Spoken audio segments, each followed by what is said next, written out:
Don't miss the 2025 CIAA Men's and Women's Basketball Tournament in Baltimore, February 25th to March 1st at CFG Bank Arena. Watch HBCU teams battle to be crowned champion. Check out the free fan fest and performances at the Baltimore Convention Center. Enjoy downtown's top restaurants and stay in one of our amazing hotels. The CIAA Men's and Women's Basketball Tournament. You want to be here.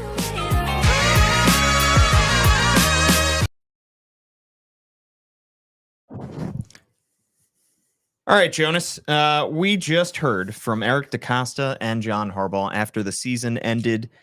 And that's why our word of the day is accountability, because both those guys had to stand up there and answer questions about the season, about the shortcomings of this Ravens team and what led to that Bills loss.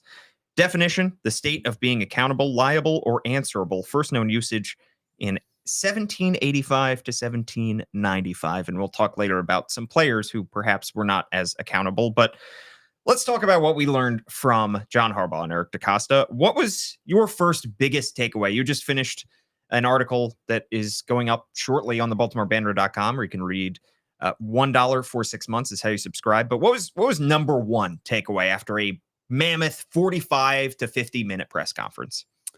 Probably just that we're not any closer to knowing what the Ravens' plans are with Ronnie Stanley next year. I think when you look at the best Lamar Jackson seasons, or the best seasons for pretty much 95% of quarterbacks around the league, they have really good offensive lines, and Ronnie Stanley was a very important piece of a very good offensive line this year. Obviously, with his deal getting restructured last year, he is now a pending free agent, and you look at what he would cost on the open market to bring back. It's not cheap. PFF has him down for a 2-year $40 million deal, so $20 million per, close to $28 million guaranteed. The Ravens initially had the option of keeping him longer term, but all the injuries and the struggles led the Ravens to restructure that deal, not unwisely. Took a big pay cut to come back on the deal that he did this year, give himself a prove it deal. He definitely proved a lot. And you think about what he could mean to a rebuilding team or a rebuilding offense like New England Patriots. I think they would pay a lot of money to have some stability at that blindside position, protecting a guy like Drake May. And, Ronnie, I think this is the only place he's known. This is the only place he's ever played in. He would probably have more comfort playing in a spot like this, playing for a team that's closer to a Super Bowl like the Ravens. But, sometimes it's not always up to the player. Sometimes the agent is the one pulling the strings. Sometimes there are other factors in play here. So it's going to be interesting to see as we, maybe talk to John Harbaugh and Eric DeCosta at the Combine in late February, whether they are any closer to potentially getting a deal done. There's obviously a lot of other business that they have to attend to, but it's not as simple as just moving Roger Rosengarten over from the right side to the left side, because for one, we don't know how that will play at the NFL level. And number two, you could argue that the right tackle is 98% as important as the left tackle, especially when TJ Watt is in this division. So you move Roger from the right side to the left side, you still need someone to play on that right side. And there obviously are not any obvious in-house candidates right there. Yeah. And if you move Rosengarten over to the left side and you're talking about having to potentially draft somebody, it's just hard to get a left tackle in the NFL, which is why that projection for Ronnie Stanley is so high. And it's such a valuable position, especially when you have a quarterback that is worth investing in and protecting, like a young guy like Drake May. I mean, look at the offensive line struggles of a team like Houston that sort of undid their season at the very end. These teams are desperate to have somebody to protect their quarterbacks. And that's why somebody like Ronnie Stanley, who has proven that he can do it despite his injury history, could get a lot of money in free agency. And if the Ravens have to replace that guy, going to have to either pony up for somebody in free agency, and that's always a gamble because you never know about anybody on the street, how they're going to fit into your team, potentially a trade, and then you're talking about giving up assets or a draft pick. And as good as Roger Rosengarten was at the end of the season, that was a second-round pick that hit. Not all second-round picks, especially at the tackle position, hit because they tend to go early in the draft. And it also took Roger Rosengarten some time to get his feet under him. So there's no guarantee that a guy you take it with the 27th overall pick or early in the second round is going to be good on day one. So that's a massive conversation that we're going to be having over the coming weeks and months, because Ronnie Stanley is definitely a top priority there. I think, interestingly, the answers that we got from Eric DeCosta on a couple of the moves that they made right before the season started and in season that did not work out. Eddie Jackson, that they signed as a third safety right before the season started, and trading for Deontay Johnson, because both those guys, technically one of them ended the season on the Ravens. As we know, Deontay Johnson ended the season as a member of the Ravens, but only in name only, not in actuality. But neither of those moves worked out, and for slightly different reasons. And it was interesting to hear what EDC had to say about both of them, because his answer differed.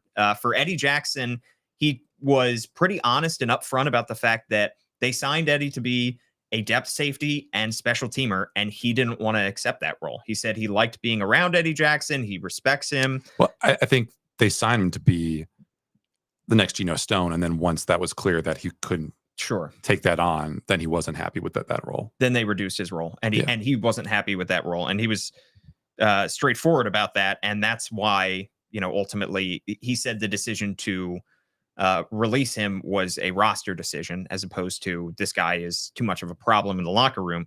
But then when he was talking about Deontay Johnson, he didn't get into as much about what Deontay was like in the locker room, what he was like to deal with personally. He talked about the Deontay Johnson trade more from the perspective of, this was a transaction that we made because the cost of business wasn't low. His contract wasn't too ridiculous. It wasn't something that we knew the risks, and we knew the potential rewards of this deal, and it didn't work out. So he didn't get into what went on behind the scenes that ultimately led to the Ravens releasing him and him ending up on the Texans and coming back. They said they did their homework and they knew that it was a potential risk. To me, it was basically a day 3 pick swap. It's not like the Ravens gave up a whole lot, and maybe there's a chance that they recoup an asset in the 2026 draft if he signs a contract sizable enough. But to me, the failure for Deontay Johnson was more the opportunity cost, because when they did trade a pick to get him, a pick swap basically to get him, they thought that they had that wide receiver position totally figured out at that point. And they thought, well, if Zay Flowers or Rashad Bateman goes down, we will have somebody to replace him. Well, Zay Flowers went down at the worst possible time, and Deontay Johnson was not there to replace him. And there were a lot of other wide receivers that were traded right before the deadline that contributed with other teams. I mean, Mike Williams contributed a little bit to Pittsburgh after he was traded. Jonathan Mingo was traded to Dallas. He basically did nothing. But DeAndre Hopkins was traded to the Chiefs. He had 437 receiving yards in the regular season, could be an impact player for them in the postseason. Devontae Adams, obviously, who knows if he was ever going to come to the Ravens, given his history with Aaron Rodgers, but he had 850 receiving yards in the second half of the year. Amari Cooper, who was part of the team that just eliminated the Ravens on the Bills, at almost 300 receiving yards. It's not a ridiculous total, but it's more than what Deontay Johnson gave you. So to me, that was a failure more in the fact that the Ravens, they didn't give up a whole lot, and they're not hurting because they traded for Deontay Johnson, but they didn't go out and get somebody better. Yeah, I think the most interesting quote from Eric was probably just him saying that we did our homework, when there was a lot of indications that if you did your homework, then you wouldn't make a deal for a guy like this, considering everything that you have built this franchise on ethos-wise. Obviously we talked about how this was a similar roll of the dice to Jadeveon Clowney, who was coming in with some baggage based on how his tenure in Cleveland had ended, and would he have a fit here based on his production, based on just his pride and everything. Obviously, there was never really any traction here for Deontay Johnson, and things got better in Carolina after he left, and there was not a fit in Houston once he got there, despite them also needing a fit. So in the long run, will the Deontay Johnson era, such as it was, be held against Eric DeCosta? I don't think so, just because you mentioned it was such a marginal cost. They continued to roll offensively, for the most part on offense. You could argue that, the Ravens needed a guy with his man-beating capabilities to break through against the Bills. But, as we've talked about, I don't really think the offense was the receiving core was necessarily the problem. They had some struggles against man-to-man coverage, but they didn't have to punt once. That when they got tripped up, it was near the goal line. There was the interception by Lamar when he just misjudges the safety. He has the fumble as he's trying to make something happen. They moved the ball in that final drive, even with Rashad Bateman sidelined, and Tylan Wallace basically as your de facto number one. So is a happy, healthy, hardy Deontay Johnson the difference between the Ravens being in the AFC Championship game and being knocked out right now? Maybe, but it's too far a leap, I think, in imagination and this hypothetical world to say that this was, the thing that really knocked the Ravens off, when I think there were a lot more things on the power rankings of culprits for that game to Buffalo to really hang that so much on Eric. Yeah. Well, another topic of conversation in the press conference was guys who are hitting either unrestricted free agency or restricted free agency. Pat Ricard, who we talked to the other day in the locker room cleanout. Pat Ricard is always an insightful conversation whenever he speaks to the media. And he said he knows Lamar is going to get his Super Bowl at some point over the course of his career, and he wants to be here when it happens. He wants to experience Lamar's reaching the mountaintop. He wants to retire a Raven as well. We also heard from Eric DeCosta on whether Patrick Ricard is in their plans to bring back, and Ardarius Washington, a restricted free agent who stepped up big time, turned out to be the Ravens starting safety by the end of the season. He gave interesting responses on both those guys. Yeah, I think it seems like the Ravens, based on their relationship with Pat Ricard, based on their relationship with his agent, that it is kind of a fait accompli that he'll be back.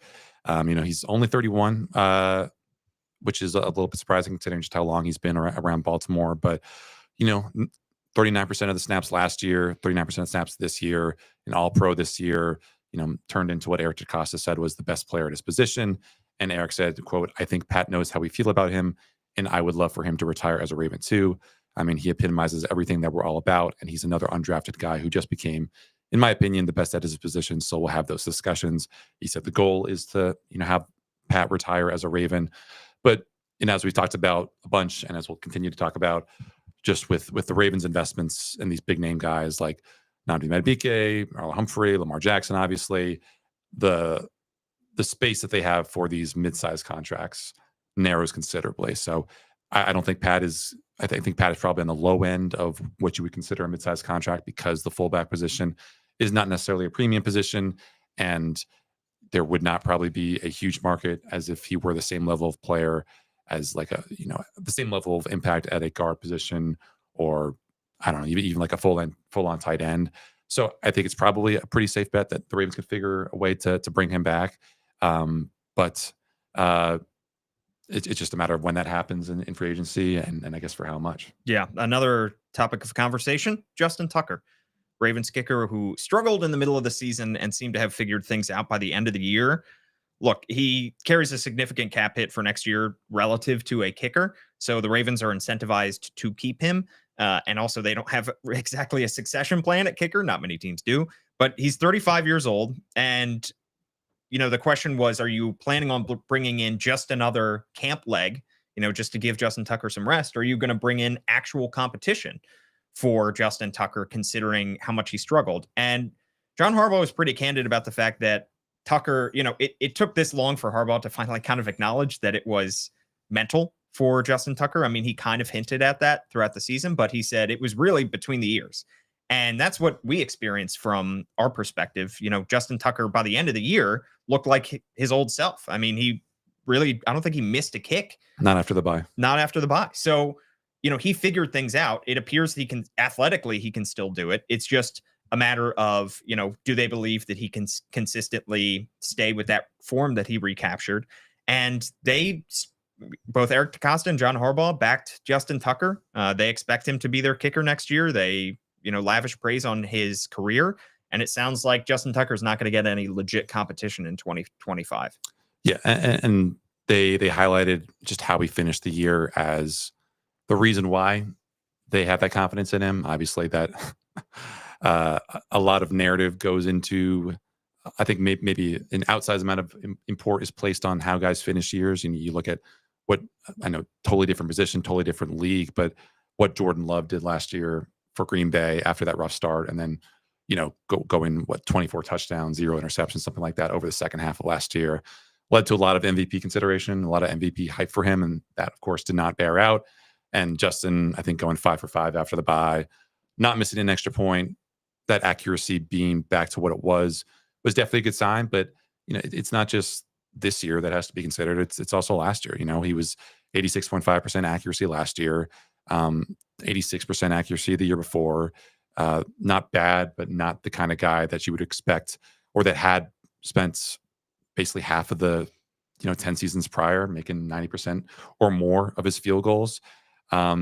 So is there a infrastructure around the league that's maybe better equipped to handle a potential fall off than the Ravens? Probably not, with Randy Brown, with Chris Horton, with Sam Cook being part of that kicking apparatus. You feel good, but I just would not want to, if I'm the Ravens, over-index my confidence in a 5-6 game sample size, when for the past 2.5 years now, if my math is right, he's been closer to a good kicker than a great kicker, and maybe closer to an average kicker than a good kicker, if you want to really narrow the timeline. So, the Ravens are always going to keep their eyes on the prize. They're always going to, with 11 picks, you maybe have a little bit more flexibility to potentially look into taking a guy in the 5th or 6th round. Like there's a guy with a huge leg who's kicked like a 60+ yarder, I think, who's going to be in the draft this year.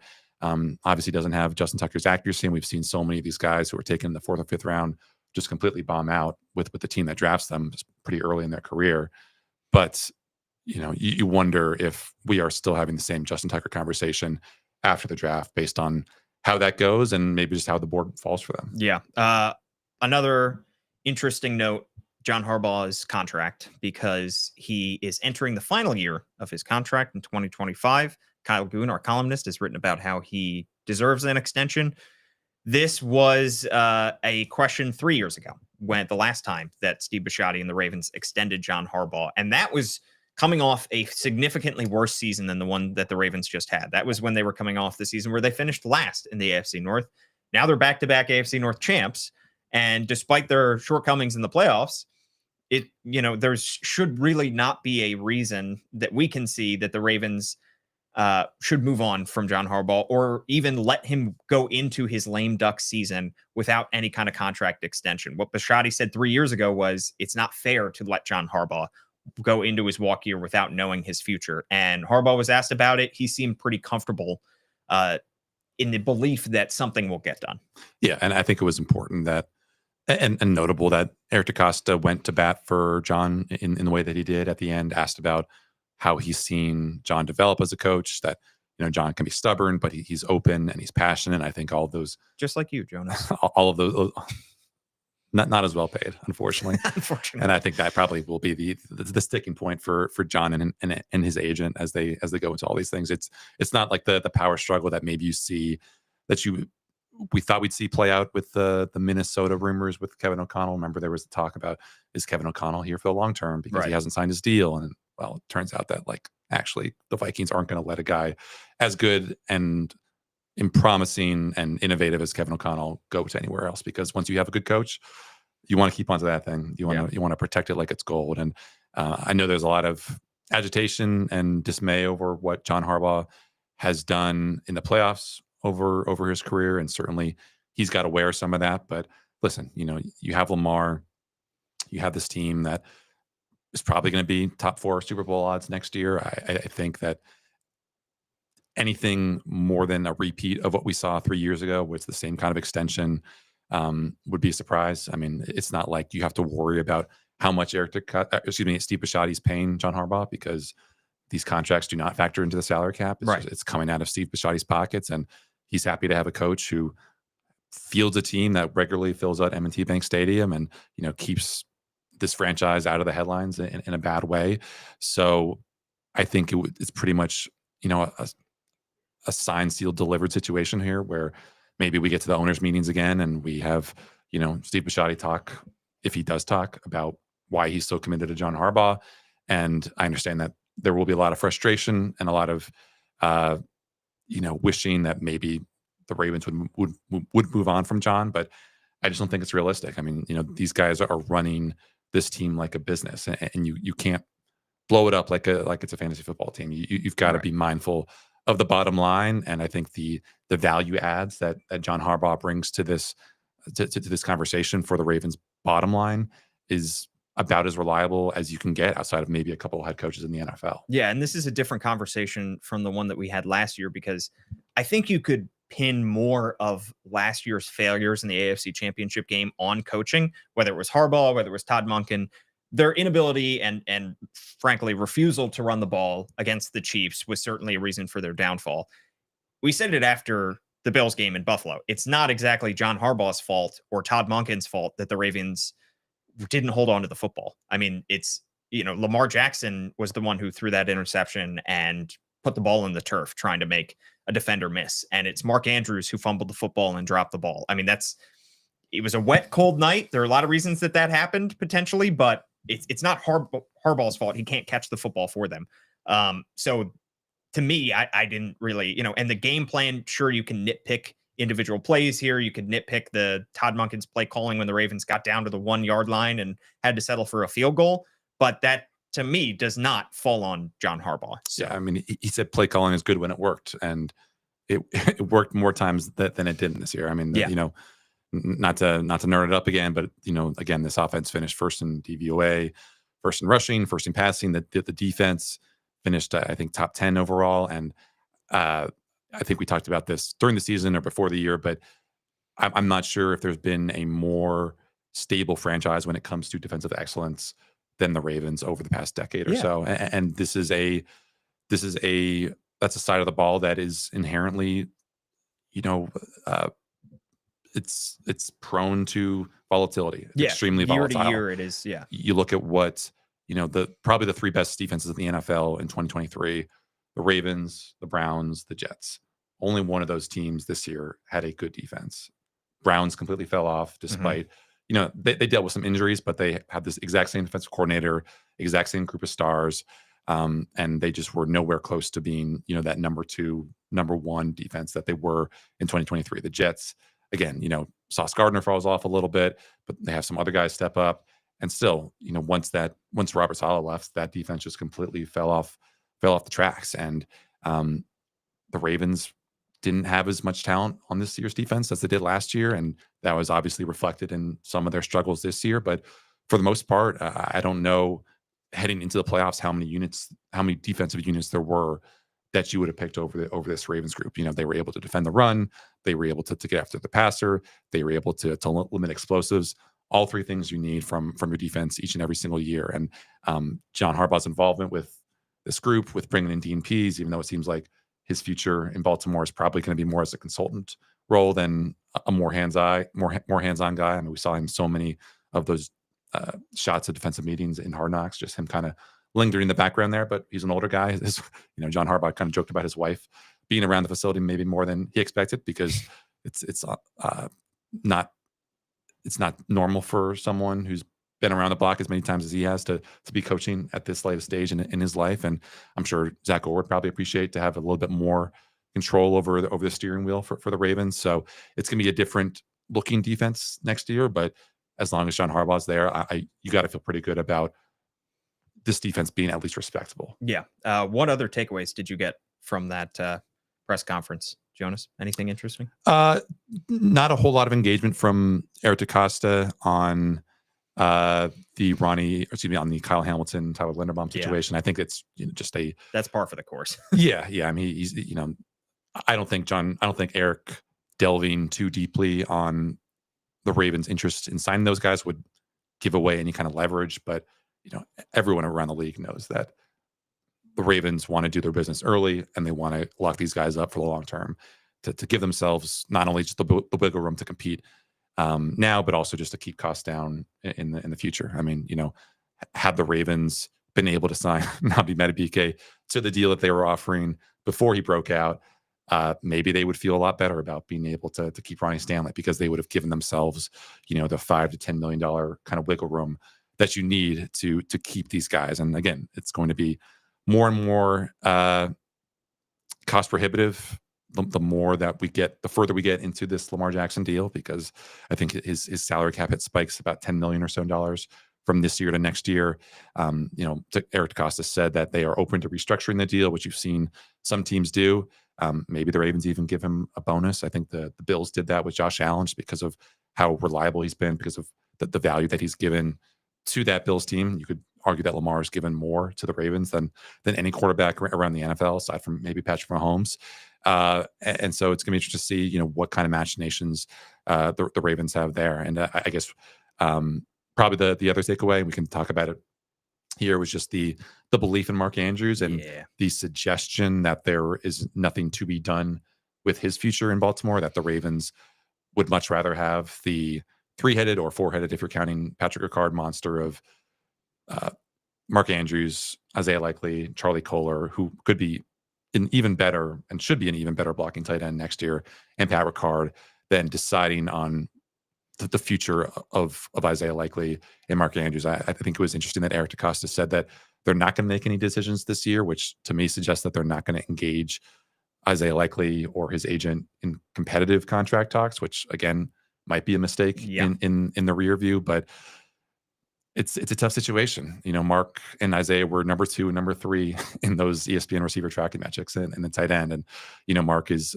about to turn 30. Isaiah Likely is relatively young for being what he for the position. So I don't know what to make of it. Maybe Eric DeCosta is kind of blowing smoke on this whole situation, but that is probably the most interesting, most tenuous, most fraught situation besides Ronnie Stanley this offseason. Before we get into the personalities behind this and what we learned in the last 48, 72 hours about, how this Mark Andrews' poor performance was handled, let's talk about contracts and how this is handled going forward, because you said both these guys are entering their walk year, and so is Charlie Kohler, by the way. So you've got all 3 tight ends entering their walk year, and like DeCosta said, they don't plan on, if he's sticking to his word, they don't plan on doing anything before that. So you have these 3 guys that are all incentivized to ball out in their contract year, which could be good because, the players in their contract year want to perform the best as they head into that. But if you are of the belief that Isaiah Likely is your tight end 1 of the future, it would make sense to get an extension done with him now before he hits free agency and has the opportunity to get contracts elsewhere. That would also potentially complicate things with Mark Andrews, who might take it as a slight if Isaiah Likely is handed a contract extension and he's not, and might be reading the writing on the wall. The important thing to consider here is Mark Andrews counts for about $17 million against the cap in 2025. That's currently the 4th most on the team behind Lamar Jackson, Marlon Humphrey, and Roquan Smith. You save $11 million if you cut him. The Ravens are not going to cut Mark Andrews. I know I saw a lot on social media.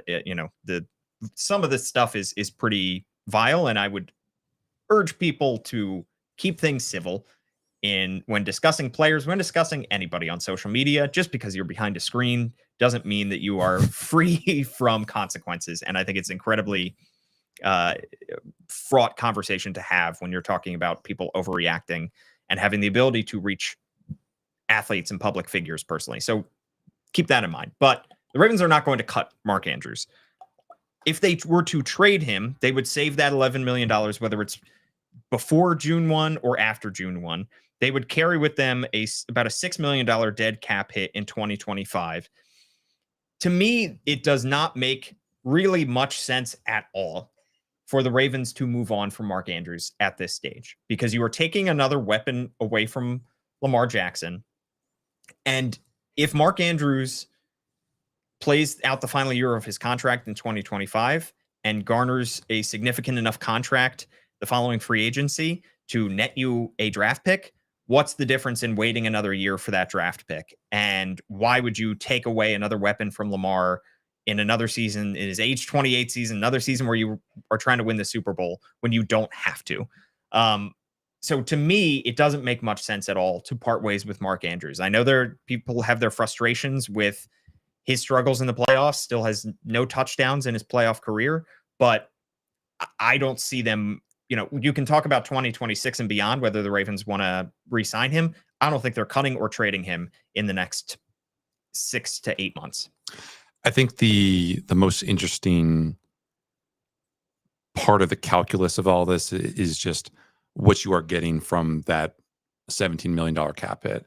Well, we know that he has been productive. We know that he is probably their best receiver in man coverage or against man coverage. I think he led the Ravens in yards per out run against man coverage, which is a very important part of how you want to beat teams. I mean, I think it's not a coincidence that aside from the drops and the fumble, he had a productive game against Buffalo because they were playing a lot of man coverage, because they were having to blitz Lamar, because they didn't want to be passive and sit back, and they thought that they would take their chances without Zay Flowers and with only Rashad Bateman as being a viable starting level wide receiver. My not quibble, but my intrigue in this lies in the kind of bang for your buck that you're getting with Mark Andrews, because you look at what his snap count was this year in terms of the share of the snaps, 61%. That's as low as it was since 2019 when he was sharing the field with Nick Boyle, Pat Ricard, Hayden Hurst. Yeah. You look at that 61% and you compare it to someone like George Kittle. George Kittle is above 85%. That's a lot of, I think a lot of that has to do with George Kittle being a better blocker than Mark Andrews. We know Mark is a little bit light in the pants. He can take on guys who are more similarly sized, but he's not the kind of guy that you want to handle a TJ Watt or Myles Garrett on a play action drop back. That's not kind of his forte. He's better in space, like Isaiah Likely is. Again, Isaiah Likely, not a guy you want to step into that Charlie Kohler or Pat Ricard role. But I do think that is probably going to weigh heavily on the Ravens. How much, if a guy's only playing 700 snaps as opposed to whatever it was that George Kittle was playing. And we also know about the kind of injury history that Mark's been through. I don't know if that makes him any more likely to get hurt, but it's one thing to pay a really good player a lot of money because you know that he's going to be productive when you play him. But if he's not so valuable that he can't be as regularly a presence on a team that uses tight ends as much as the Ravens do, does that impact your thinking at all in terms of what kind of value he brings to this team? Also, Mark Andrews is not as good as George Kittle as a receiver either, not just as a blocker, but they are getting different compensations. But to me, the question would be, all right, if you're moving on from Mark Andrews, how are you getting better offensively? Who are you putting in there to replace him? And you could say, all right, well, Charlie Kohler's ready to take on a bigger role. Okay, fine. But then you need a third tight end to add to depth. Charlie Kohler played still as a third tight end, played a pretty big role for this team down the stretch as a blocker and sometimes as a receiver. So you then have to add another player there. And are you really better off by not having another guy out there who Lamar has already shown he has a ton of chemistry with and, came into the league with him and trusts to get open and trusts throwing the ball to? I mean, if you're adding another weapon from the outside, and I still think that they should, I still think that the Deontay Johnson situation, the Zay Flowers injury showed that that's still a position that they should prioritize, whether it's taking an early pick on a wide receiver or trading for somebody. I still think that they could add to that passing game. But if you're taking Mark Andrews out of the equation, what are you using that $11 million that you saved on cutting him? Who are you using that on? Are you using that on somebody that is going to demonstrably improve your offense? Because an $11 million wide receiver is not going to be a guy that, is going to change your passing game dramatically. It's probably going to be a 500-yard receiver. And Mark Andrews gave you more than that during the regular season. He had 11 touchdowns. So how are you getting better if you're just taking somebody else out of the equation?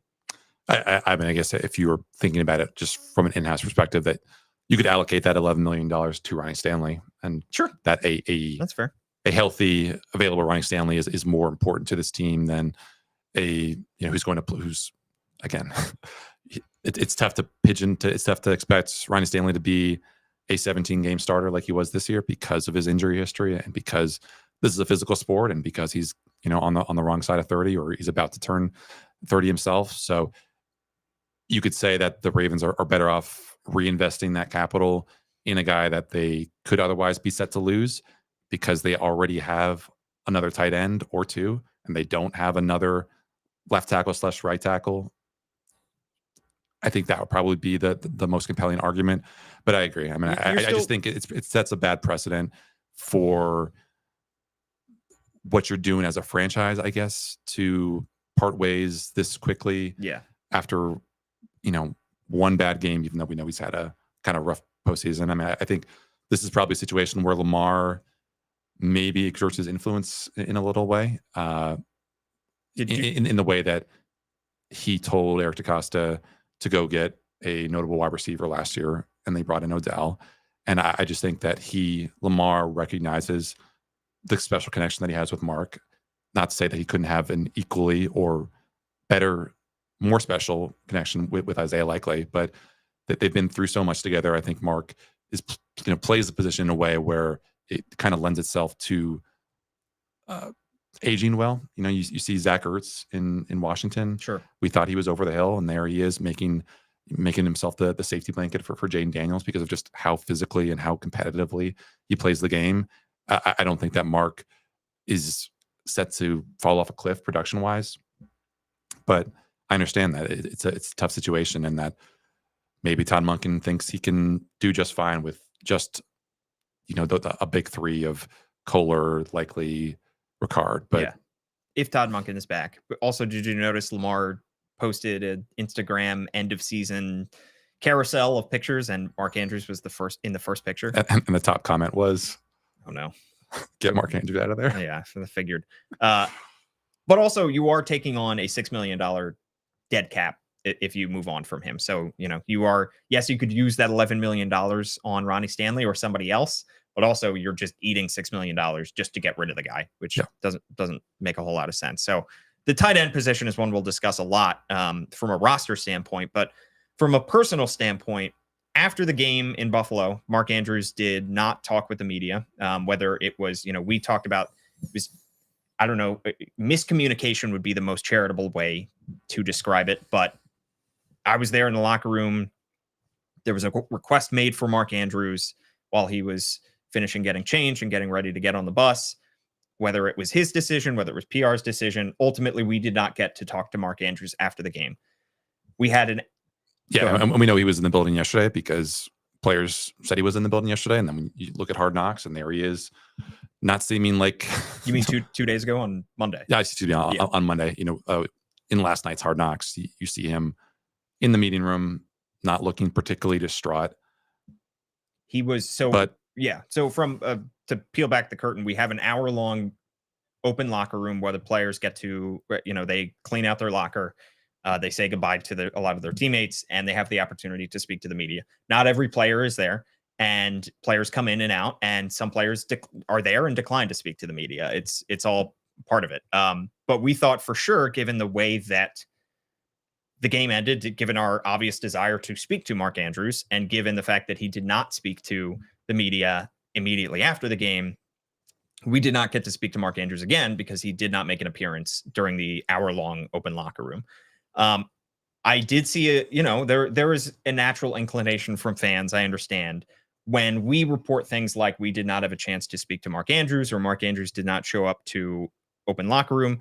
I understand a lot of fans' perspectives they shrug and they say, well, what does it matter?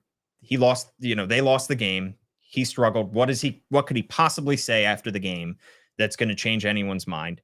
And I also understand people saying, thinking that there is some kind of saltiness from the media, that we feel like we're slighted because Mark Andrews didn't speak to us. I want to make it clear that that's not what this is. It's important to speak to the media for several reasons, as a player or as a coach or as an executive. First off, they're contractually obligated. And that's part of it. Second off, we are asking Mark Andrews, coaches, executives, teammates, about his line of thinking, about how he's doing emotionally and mentally. They are answering for him. And that's, difficult position to put teammates in if they're having to give an answer about their teammate who struggled, and having to stick up for him. And also, accountability is the word of the day because accountability is important. And I know this is sports. It's not the highest stakes business. That the Baltimore Banner reports on way more important things than the stuff that we report on a day-to-day basis when it comes to what happens between the lines. And I want to make it clear also, Mark Andrews wanted to catch that ball more than anybody. Mark Andrews wanted to not fumble the ball more than anybody. So when fans are frustrated at Mark Andrews, he is just as, if not more so, frustrated and devastated at himself. However, there is an important aspect to standing up in front of the media, your opportunity to talk to the fans after on-field struggles. It shows that you are willing to take accountability for things that go on between the lines. And I think that most fans appreciate it. From a media perspective, it allows us to do our job better. So there is a selfish aspect to it there. But also, I think that it's an important part of the relationship between the team and the fan base.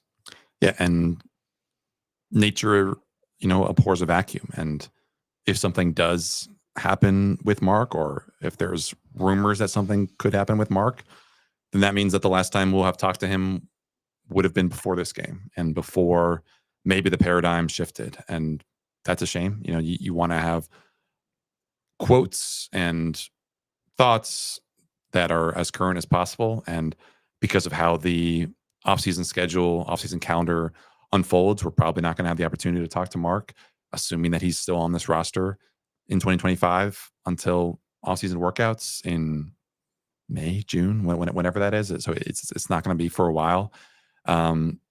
It's a little bit different from not knowing how Lamar Jackson was feeling after the AFC Championship game, because we obviously talked to him, but it would have been nice to know, for instance, that Lamar didn't leave his house after that AFC Championship game, and we got that information not until basically the offseason workouts. And you want to know these things as soon as possible so that you can frame how certain players are feeling about things. So maybe there was an explanation for why Mark dropped that pass. I think some people suggested that he slipped or something. It didn't really seem that apparent to me. Maybe he was struggling with the cold. I don't know. He's always taken accountability for when things go wrong, even if he can be kind of chilly when he does it. So I agree with you that I think we in the media are probably more invested in guys talking than fans. I think fans, depending on who you're talking to, kind of have a generally negative view of the media, and they think that, what is the point in talking to reporters or journalists who just might twist the words of their favorite players. But I think Mark is a straight enough shooter that it would have been an asset for us to talk to him. And it probably is weighing on the minds of, these Ravens coaches and officials and teammates that they are the ones, as you said, having to ask how Mark is feeling, because we don't know how he's feeling. He hasn't tweeted about it. He hasn't put anything on Instagram. All we know is that his girlfriend had to shut off comments on her Instagram story because fans were so nasty. And if there was a chance for Mark to, show not show some humanity, but be a person so that people could see some humanity in the situation, then hopefully that would have cut down on some of the negativity and the vitriol and all the nastiness that was the natural byproduct of a situation in a game this high stakes, with a fumble and a drop as bad as that one was. I would also hesitate to call people who hop on social media to comment on a player's girlfriend's Instagram with nasty things to say a fan. I mean, that speaks for itself as to the kind of person that you are if you do that. Yeah. All right. That's all we really have to say about that. All right, let's look ahead to the offseason, Jonas, because there's some important things to consider, and we will have so many more podcasts to dive into the particulars of them. But some important dates to keep in mind. Franchise tag deadline is March 4th. Last year, that was a much more important date for the Ravens because that was when they tagged Nnamdi Madubuike before they ended up extending him. Ravens don't really have anybody that fits that category that is going to be franchise tagged. I can't imagine Patrick Ricard will be franchise tagged. It just does not, it's not an important date for them this year. March 10th is when the free agent negotiating period begins. So that's when we'll start to get some word about who players are signing with. And then April 18th is the deadline for restricted free agents to sign offer sheets. Look for Ardarius Washington to, we might get some news then about that. The draft begins on April 24th through the 26th. It's going to be in Green Bay. Ravens have the 27th overall pick. May 1st is the deadline for clubs to exercise their fifth-year options on players who were drafted in the 2022 draft. These options will be for the 2026 season. So we're talking about Kyle Hamilton and Tyler Linderbaum, the Ravens' 2 first-round picks from that draft. Remember, last year, the Ravens did exercise the fifth-year option on Odafe Owe. I would imagine if the Ravens don't get a deal done with either Hamilton or Linderbaum, that's something that they do. They could always exercise that and then extend the guy anyway. That's not prohibitive. Right. And then once we get past that, the bulk of the offseason roster moves have been made. But we're talking about early May. Ravens can hold rookie minicamp. Then, I don't know what the fate of minicamp is going to be this year. I think that's still up in the air. But then we're going to get training camp in July. And Jonas, the Ravens or the NFL has really mastered the 12-month calendar because it goes Super Bowl in February and then roster moves start happening in March. Yeah, we got the combine in late February. That's probably going to be the next opportunity to talk to Harbs and EDC. So we might know more about the situation of guys like Ronnie Stanley, Pat Ricard, whoever might be coming and going with the new league year starting in March, and then obviously pretty much any point between now and the summertime, you're kind of on pins and needles waiting to see if there's a deal done with a current player. That they basically, as soon as I think early January, the Ravens could have signed Tyler Linderbaum and Kyle Hamilton to extensions, and anyone who is 3 years into their rookie contract is eligible for an extension. So there are a lot of guys on this roster. Maybe they get a deal done with someone like Jordan Stout. I know, obviously, wouldn't be a very sexy deal, and maybe you're going to do a live breaking news podcast. I'm not going to do a live breaking extend punter Jordan Stout. But there are guys who that'd be electric. The Ravens would behoove the Ravens to get deals done before their potential breakout season. So there's probably going to be a smattering of small, unsexy stuff coming up. You mentioned the Ardarius Washington situation. That could be a situation where the Ravens look to get him signed maybe to a 2-year deal to avoid what could be a interesting process with the restricted free agency, because Brian McFarland of Russell Sheet Report said that it's his belief that the Ravens would put a second-round tender on Ardarius, which would be about $5 million. I was of the belief that maybe a right of first refusal tender would be the more likely. That's cheaper by about a couple $1 million, but it also is a little bit more of a risky situation where teams could come in and offer Ardarius a contract or an offer sheet the Ravens might not be willing to offer. Obviously, Eric DeCosta was very, very praiseworthy, had a lot of praise today for Ardarius. I'm still not sure how much of a market there will be for a guy who, like Geno Stone, came into this league as a very short, undersized guy, was banged up all last year, got a little bit hurt in Sunday's game. Only about a half season of production at this safety position that I imagine teams would be paying him for. So we don't know how the Ravens are going to handle the math there. But it's kind of interesting because there is no middle ground between second round tender, which means that a team would have to give up a second round pick to sign Ardarius Washington outside Baltimore, and a right of first refusal tender, which is, again, a lot cheaper, just a 1-year deal. I can't remember a restricted free agent with that kind of uncertainty about where the Ravens might swing, because every few $1 million will matter in a free agency, that in a league year of free agency that's going to be as kind of tight against the belt as this one will be. Yeah, and I think Ardarius is a player who matters more to the Ravens than he might to another team. He showed he can be nails for this team, but you're talking about, it's hard to convince a GM of another team to sign somebody who has somewhat limited production, limited playing time on the field, is smaller than most safeties that you can just sign off the street. So, he matters more, I think, to be kept in-house. And I think that's why the Ravens are going to do that. We do have to hand out our Who's Got It Better Than award, and it does go to Todd Monken, offensive coordinator, because look, maybe a week ago, this would be a better conversation because he got interviewed by 3 teams. for their head coaching openings, and one of those has already been filled. The Chicago Bears did interview for the Jacksonville Jaguars and the Las Vegas Raiders, who both those teams are still have head coach openings. John Harbaugh was asking you if you knew anything, Jonas. I did not. I'm not. Are we sure that he did interview with the Raiders? I'm not sure if that was ever actually realized. That's a good point. They did request to interview him. We do know via reports that he did interview with the Bears and Jaguars. Right. But it seems like maybe that list is starting to dwindle, and I'm kind of surprised that he didn't get more love on the open market. But also for the same reason, Kyle Goon asked John Harbaugh about the fact that all these teams are looking for the next up and coming young, excitable offensive coordinator, and right. Todd Monken doesn't fit that mold just because he's closer to 60 and because he's been around the block. But, I still think Todd Monken makes a lot of sense for a franchise to hire as an offensive coordinator. So I think teams would be foolish to just remove him from the list just because of his age or his experience, because those are both assets. Yeah.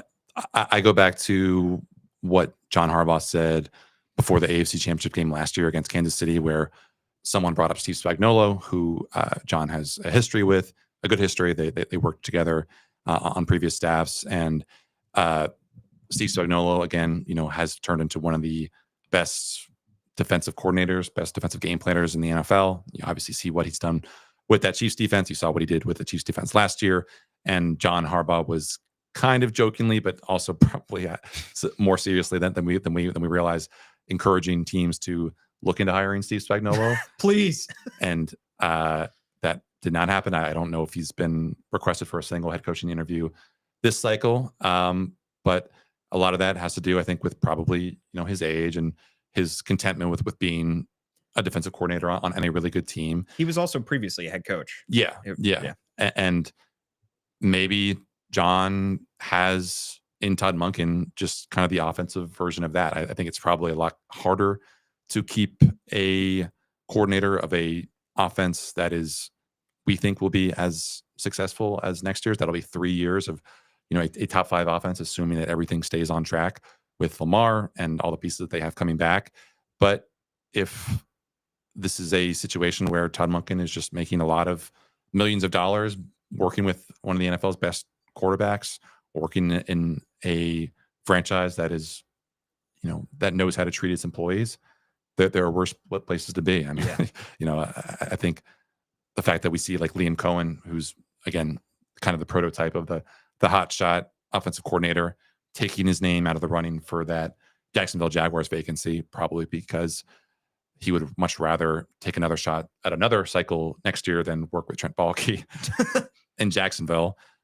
I think a lot of the same logic applies to Todd Monken. Like, why leave a good situation for a slight pay bump, a big bump in prestige, when you don't know that your general quality of life is going to be any better outside Baltimore. And I don't want to speak too soon, because in theory, Todd Monken could get hired away by another team, but the Ravens may have kind of found that sweet spot of, typically you have a lot of turnover in offensive coordinators around the league, because either they're so good and attractive to other teams that they get hired away as a head coach, or they're so bad that they get fired very quickly. Yep. And the Ravens may have found that sweet spot in having a guy who is not going to get hired away and is good enough to not be fired. I mean, at 2 years at the end of this coaching cycle, whenever it ends, he may be one of the longest tenured, like, current offensive coordinators in the NFL. After 3 years. Yeah. That's wild to think about. All right. We have so much more to discuss as the offseason rolls along. We want to thank you for following us along all season long on all platforms that you could get your podcasts on: YouTube, on Twitter, listen to it on Spotify, on SoundCloud, Apple Podcasts. Write us a good review on Apple Podcasts, a 5-star review, and I will read it out here on the show. We look forward to covering this team more throughout the offseason. And Gianna Hahn and Kyle Goon and Jonas Shaffer have great coverage for you on the BaltimoreBanner.com, where you can subscribe $1 for 6 months. Let's get another quick word from our sponsor. Don't miss the 2025 CIAA Men's and Women's Basketball Tournament in Baltimore, February 25th to March 1st at CFG Bank Arena. Watch HBCU teams battle to be crowned champion. Check out the free fan fest and performances at the Baltimore Convention Center. Enjoy downtown's top restaurants and stay in one of our amazing hotels. The CIAA Men's and Women's Basketball Tournament. You want to be here.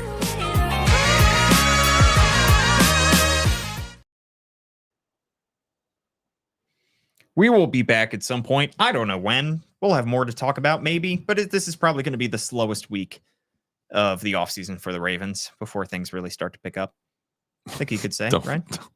Don't curse us. Yeah, really. Don't test us. I think Jonas. We need stuff to happen. Well, also though, you would like some sleep. I think. Oh yeah. Given how little sleep you got in Buffalo, Jonas, you pulled an all-nighter going from 5 a.m. flights. They take your toll.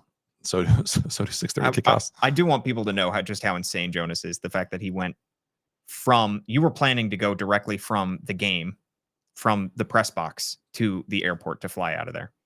You didn't book a hotel. No. You're a crazy person. Why sleep? Why pay $150 for 2 hours of sleep? I would, given that it is the only 2 hours I was going to have for the last 48, I would take that. The Buffalo airport was surprisingly comfortable. That's all I'll say. I don't want to know if you ended up getting any sleep. Thanks so much for tuning in. At Jonas_Shaffer is his handle. I'm at Paul Mancano and at All Banner Sports. And we will catch you next time.